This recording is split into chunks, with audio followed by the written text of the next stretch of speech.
चलो आगे बढ़ो, और वो कूद करके कॉलर पकड़ रहे हैं। आज तक कोई रथ से पालकी से नहीं गया है। अखिलेश यादव कह रहे हैं कि मतलब किसी शंकराचार्य को क्या विश्व गुरु से सर्टिफिकेट लेना पड़ेगा? कोई ब्राह्मण गुंडा हो, सीधे पुलिस पर आक्रमण कर दे, सिखा वाला हो, और उसके तो वो तो बटुक है। उन्होंने चौराहे पर लाठियों से गिरा करके पिटवाया अपने सीएम रहते। अब उस प्रकार का सम्मान योगी जी ने नहीं दिया, अखिलेश ने पिटवाया, इसलिए कुछ भाजपा के नेता सहानुभूति जताने गए थे। उन्होंने बैरिकेड तोड़ा, इनके बटुकों ने भगदड़ मचाई, पुलिस के गिरेबान पे हाथ डाले, फिर भी लाठी चार्ज नहीं हुआ।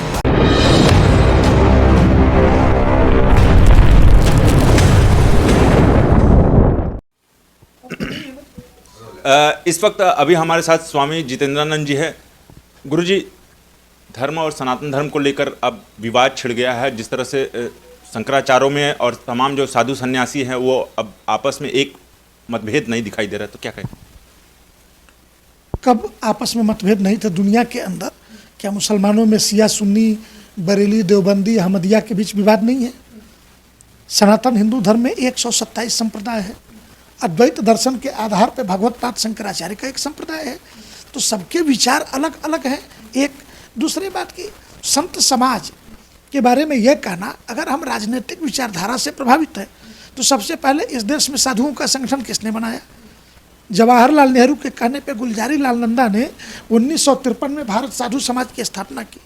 आजीवन मरते दम तक स्वामी स्वरूपानंद सरस्वती उसके अध्यक्ष रहे, और बिहार के स्वामी हरिनारायणानंद जो है उसके महामंत्री रहे। तो वैचारिक स्तर पर ये संघर्ष सदा से चलता रहा। अब जो नई पीढ़ी आई है उसे ये बात पता नहीं है कि वैचारिक दृष्टि से कितने संगठन कब बने, किसने बनाए। जब मुलायम सिंह यादव उत्तर प्रदेश के मुख्यमंत्री थे तो अयोध्या में एक समाजवादी संत सभा काम करती थी, ठीक? तो और राम जन्मभूमि पर एक पुजारी थे, तो वो पुजारी भारतीय कम्युनिस्ट पार्टी के तत्कालीन फैजाबाद जिले के जिला सचिव थे, वो कामरेड थे, ठीक? तो ये कहना कि राजनीति, अयोध्या के राम मंदिर के पुजारी हैं, नास्तिक व्यक्ति वहाँ पुजारी नियुक्त है, बाद में उनकी मृत्यु हो गई, तो और वो कामरेड है, जिला सचिव है, माना ऑफिस बियरर है, और भवनाथ दास के नेतृत्व में समाजवादी संत सभा चलती थी अयोध्या में। आज वो लोग कहाँ हैं? राम जन्मभूमि का आंदोलन जब चल रहा था, जब अपेक्षा थी कि पूरा हिंदू समाज एक साथ खड़ा होगा, तो स्वरूपानंद सरस्वती, चंद्रा स्वामी, ज्ञानदास, ये पूरा एक गुट अलग काम कर रहा था। तो ये कहना कि आज दो फाड़ दिख रहा है, कोई फाड़ नहीं है। ये वही लोग हैं जो एक निश्चित विचारधारा के प्रायोजित थे। ये अलग बात है, कल को ये सत्ता में थे, ताकतवर दिखते थे, आज सत्ता के बाहर हैं तो सड़क पर हंगामा, धरना प्रदर्शन कर रहे हैं। 2015 में दोनों हाथ फैलाकर दशाश्वमेध चौराहे पर जो है अखिलेश यादव की सरकार में मतलब लाठियां खाए हैं शंकराचार्य जी। तो अब चूंकि पूर्व में जो है जब स्नान का वो था, पर्व था, तो उसमें भी जो है भगदड़ हो गई, तो उसमें योगी जी को उन्होंने कहा कि जो है औरंगजेब तक का शासन का उन्होंने बोल दिया योगी जी को। तो क्या लग रहा है कि इस बार शंकराचार्य जी के साथ मतलब कोई बदलाव वाला हिसाब किताब हो रहा है? ऐसा कुछ नहीं है, वो तो यही बोल रहे हैं। अच्छा, अखिलेश यादव ने जिस प्रकार का सम्मान किया और बार बार कह रहे हैं कि धर्माचार्यों का सम्मान होना चाहिए, बस वही सम्मान योगी जी नहीं दे रहे हैं कि उन्होंने चौराहे पर लाठियों से गिरा करके पिटवाया अपने सीएम रहते।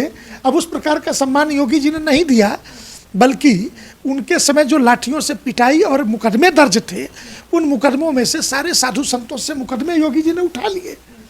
बस यही सम्मान नहीं कर पाए। इन्होंने बैरिकेड तोड़ा, इनके बटुकों ने भगदड़ मचाई, पुलिस के गिरेबान पे हाथ डाले, फिर भी लाठी चार्ज नहीं हुआ।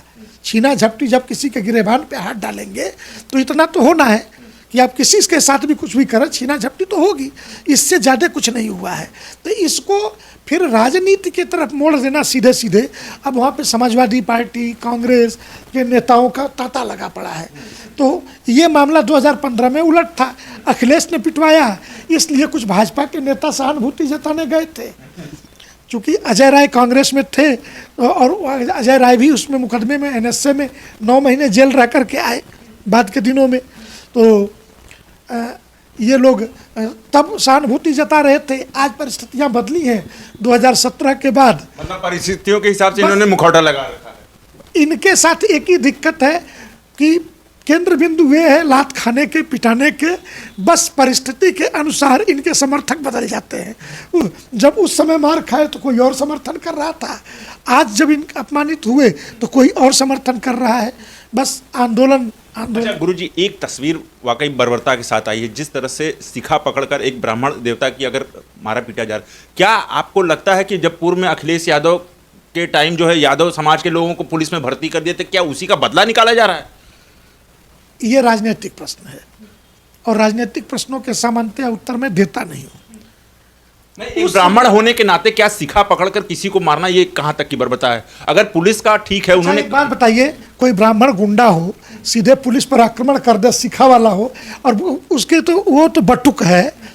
कोई साधु संत के कपड़े में बड़ा अपराधी हो, पीछे के दिनों अयोध्या से एक 15-20 साल पुरानी बात है, डोजियर जारी हुआ था वहाँ के 1 दर्जन भर महात्माओं का, और एक एक महात्मा के ऊपर 136 मुकदमे, ज्ञानदास के ऊपर 136 FIR मुकदमा, आपराधिक डोजियर, ऐसे कई नाम देश में जो भयानक अपराधों में ये श्रृंखला लगभग होगी तो एक 40-50 लोगों के पास होगी।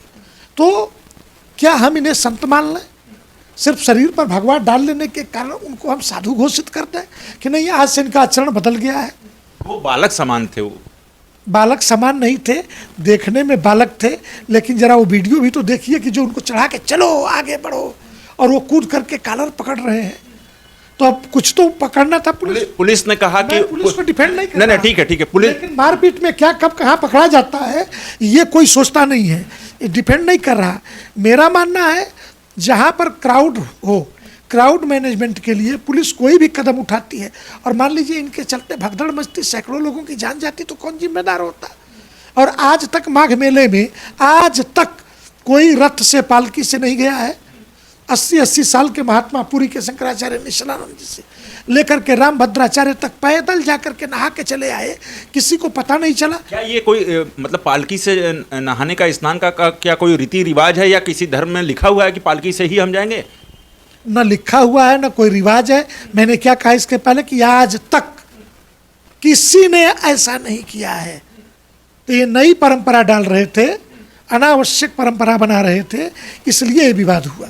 अखिलेश यादव कह रहे हैं कि मतलब किसी शंकराचार्य को क्या विश्व गुरु से सर्टिफिकेट लेना पड़ेगा?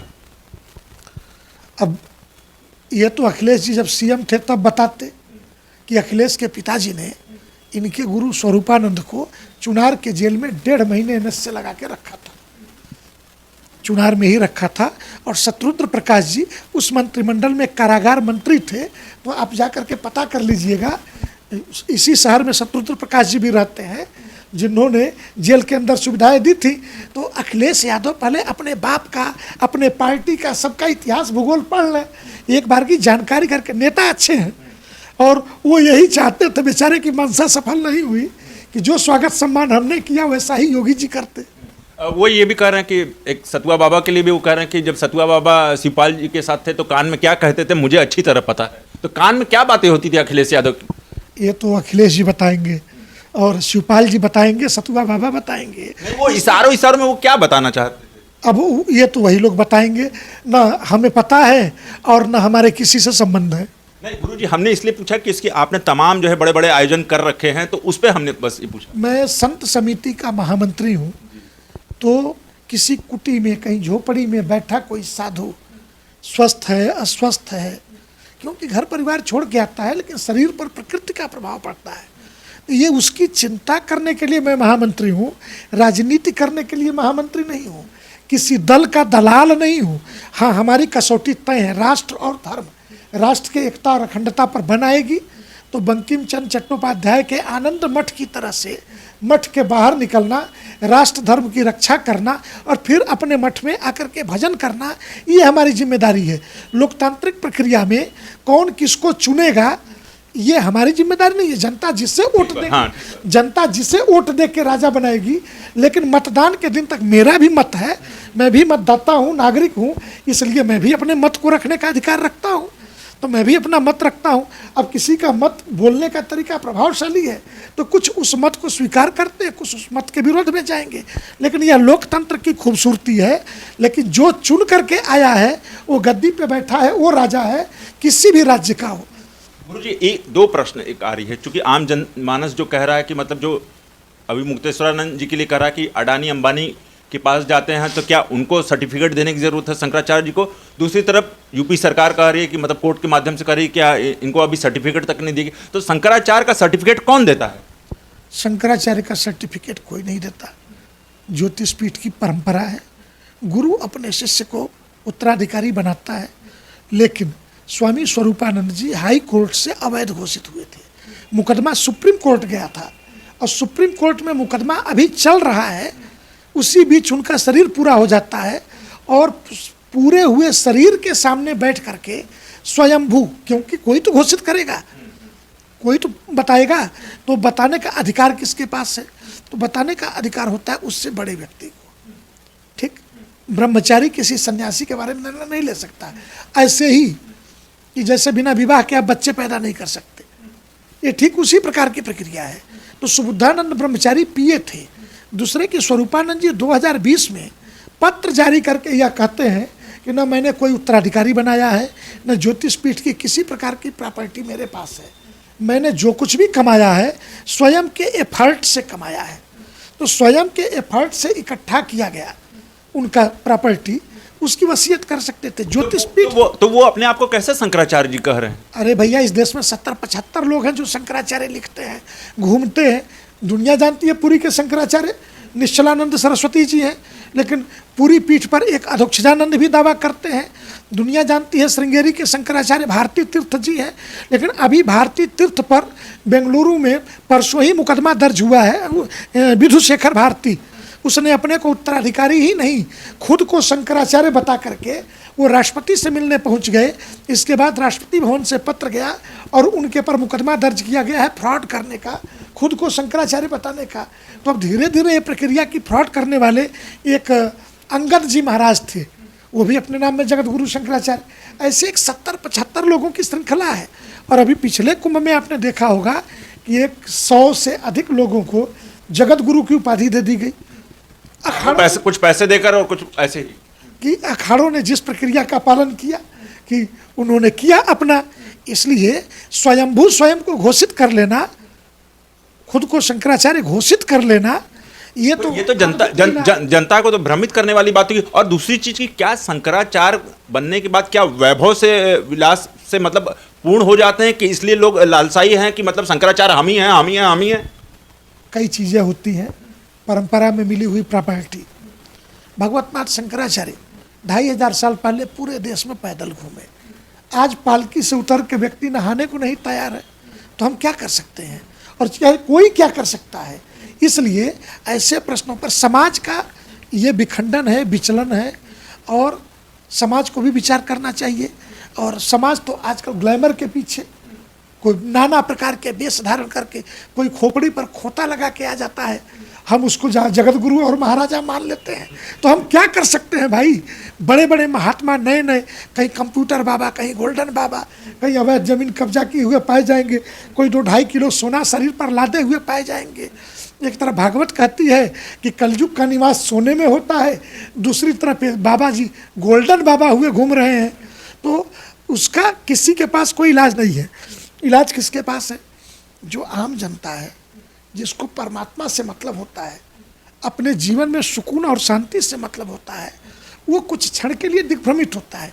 लेकिन एक करोड़ों वर्षों का भगवान राम के कालखंड को हम इतिहास के जितने वर्षों में बांट लें, कोई 9 लाख वर्ष, कोई 9000 वर्ष, या 1 करोड़ों वर्ष पुराना ऐसा कहें, उस समय भी रावण ने साधु का वेश धारण करके ही सीता जी का अपहरण किया। तो क्या साधुओं के प्रति श्रद्धा कम हो गई या और बढ़ गई? और बढ़ गई। तो हाँ, कोई व्यक्ति ऐसे आता है जाता है, ये इतिहास के कालखंड में हर युग में ऐसे चलते रहते हैं। ये एक समय चंद्रा स्वामी आए, ज्ञानदास जी थे, और इन लोगों के अंतर्राष्ट्रीय तस्कर, हथियारों के अदनान खगोशी के साथ रिश्ते थे, ये सब लोग जेल भेज दिए गए थे। तो एक समय धीरेन्द्र ब्रह्मचारी थे, एक रेप के केस में पकड़े गए स्वामी सदाचारी थे, एक बाबा राम रहीम है, आसाराम है, रामपाल है। गुरुजी आपको नहीं, जेलों के हाँ, अंदर हाँ, ये सब, तो ये एक श्रृंखला चलती रहेगी, युगों युगों से ऐसे ही चल रही है। आप वैश्विक मतलब मंच से आप ऐसा नहीं कर सकते कि एक कानून बना दिया जाए कि अगर कोई इस तरह से धर्म को लेकर ऐसा करता है तो उनको जघन्य अपराध माना जाए? ये सेकुलर स्टेट है, किसी धर्म के बारे में कानून बनाने का अधिकार किसी भी राज्य सत्ता को नहीं है, और संविधान के 6 मूल अधिकारों में धर्म स्वतंत्रता का अधिकार भी है। हम कैसे पालन करेंगे धर्म का, और एक कोई व्यक्ति नया संप्रदाय भी प्रारंभ कर ले, आप कैसे रोक सकते हैं? क्या बुद्ध ने नया संप्रदाय नहीं प्रारंभ किया?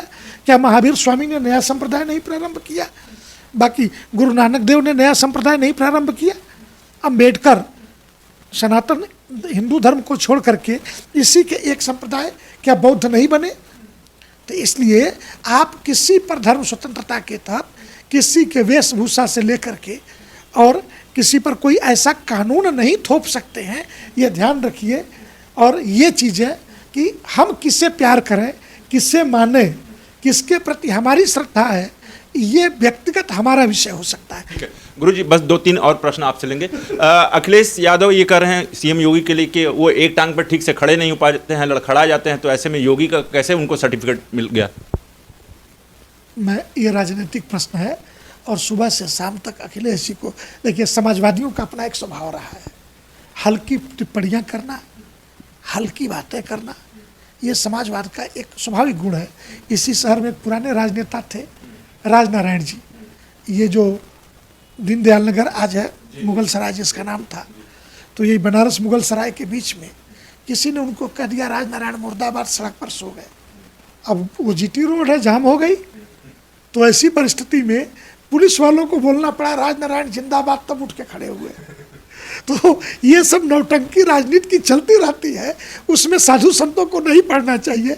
बस अगर कोई राजनेता धर्म पर टिप्पणी न करे, आलोचना न करे, एक तब मुंह तोड़ जवाब, हाँ, तब साधु को अपने धर्म की रक्षा के लिए, अपने आस्था और विश्वास की रक्षा के लिए बोलना चाहिए। सुना है कि अब ये चर्चा तेज हो रही है कि राहुल गांधी अब जल्दी ही अयोध्या के राम मंदिर में दर्शन करने जाने वाले हैं। भगवान सद्बुद्धि दें, जाएं। पहले भी 2 विधानसभा चुनाव पहले गुजरात में सोमनाथ मंदिर गए थे, तो वहाँ गैर हिंदू के कॉलम में साइन किया था। एक रजिस्टर होता है ऐसे सारे प्रतिष्ठित मंदिरों का, जहाँ पे कोई गैर हिंदू जाता है, उस गैर हिंदू के कॉलम में अहमद पटेल और राहुल गांधी इन दोनों ने साइन किए थे। तो उनकी निष्ठा रोमन कैथोलिक चर्च के, वो ईसाई हैं, ये उनकी निष्ठा जगजाहिर है। बाकी राजनीति के लिए सुबह से शाम तक कुछ भी बनते रहें, कुछ कहना ठीक नहीं। असुद्दीन ओवैसी महाराष्ट्र में मतलब कुछ गठबंधन के साथ मतलब वो सीटें जीत जाते हैं, उसके बाद कहते हैं कि जो बुरके वाली जो है वो किसी न किसी दिन जो है वो वजीर आला बनेगी। तो क्या सनातन धर्म फिर कैसे स्थापना होगी? उधर ममता बनर्जी भी कह रहे हैं कि अगर हम जीत जाते हैं तो दिल्ली छीन लेंगे, तमाम तरह की विकृति लोग दिखा रहे हैं। राजनीति में सभी के अपने दावे होते हैं। नहीं, एक बुरके वाली वजीर आला क्यों नहीं हो सकती?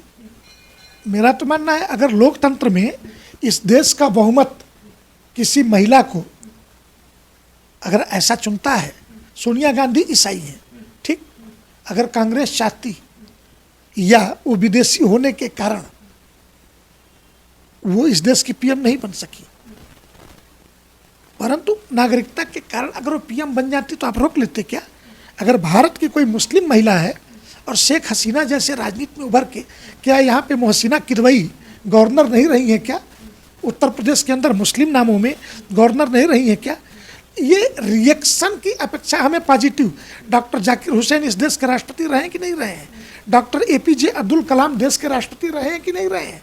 तो अगर मुस्लिम, ये सारे मैं वही नाम बता रहा हूँ कि जो मुस्लिम थे लेकिन इस देश की मिट्टी में, राष्ट्रभक्ति में पगे बढ़े थे, तो इस नाते से इस देश के उच्च पदों पे जो संवैधानिक व्यवस्था है उसमें चुन करके आने वालों को रोकने का अधिकार किसी के पास नहीं है। लेकिन आप इसको धर्म के आधार पे देखने के बजाय, वैसी की अपनी पार्टी है, मुस्लिम लीग है तो मुस्लिम की बात करेंगे, कोई हिंदू लीग होगी तो हिंदू की बात करेगी। हम हिंदू धर्माचार्य हैं तो स्वाभाविक है हम हिंदू धर्म की ही वकालत करेंगे। एक आखिरी बस प्रश्न गुरुजी, चूंकि आपने हमें बहुत समय दिया, अक्सर देखा गया है हिंदू धर्म को लोग टारगेट करते हैं, यहाँ से लेकर बंगाल तक लोग टारगेट करते हैं, लेकिन किसी भी मुस्लिम के टोपी को नहीं टारगेट किया जाता, किसी भी क्रिश्चियन के उसके मतलब परिधान को नहीं टारगेट किया जाता, किसी भी ईसाई के पगड़ी को नहीं मतलब डिस्टर्ब किया जाता, सिर्फ हिंदू ही क्यों टारगेट पर होता है? हजारों सालों से हिंदू फुटबॉल रहा। 2014 के बाद पहली बार ऐसा हुआ कि एक फुल मेजोरिटी में हिंदू सरकार थी और 2014 का जो एनडीए गठबंधन था उसमें एक भी नॉन हिंदू सांसद गठबंधन दलों में भी बीजेपी ने जब 303 सीट जीती तब भी एक भी गैर हिंदू सांसद नहीं जीता। ठीक, तो ये एक अलग परिस्थिति है। हिंदू टारगेट पे रहा, भगवा आतंकवाद, हिंदू आतंकवाद जैसे षड्यंत्र कि मुंबई में बम विस्फोट होता है, कसाब का हमला होता है होटल के ऊपर और 3 दिन के अंदर एक सो कॉल्ड पत्रकार अजीज बर्नी भगवा आतंकवाद की थ्योरी पर किताब लिख करके ला करके दिग्विजय सिंह और वो जो अभी मलेशिया भागा हुआ है जाकिर नाइक, ये लोग पुस्तक का विमोचन करते हैं और जाकिर नाइक 50 लाख रुपए कांग्रेस को फंड भी करते हैं ऑन अकाउंट ट्रस्ट से। तो इसलिए ये सब पॉलिटिक्स का हिस्सा है। इसको विचार करने की अपेक्षा धर्म और अधर्म का युद्ध सदैव से चला है, वैचारिक युद्ध सदैव से चला है।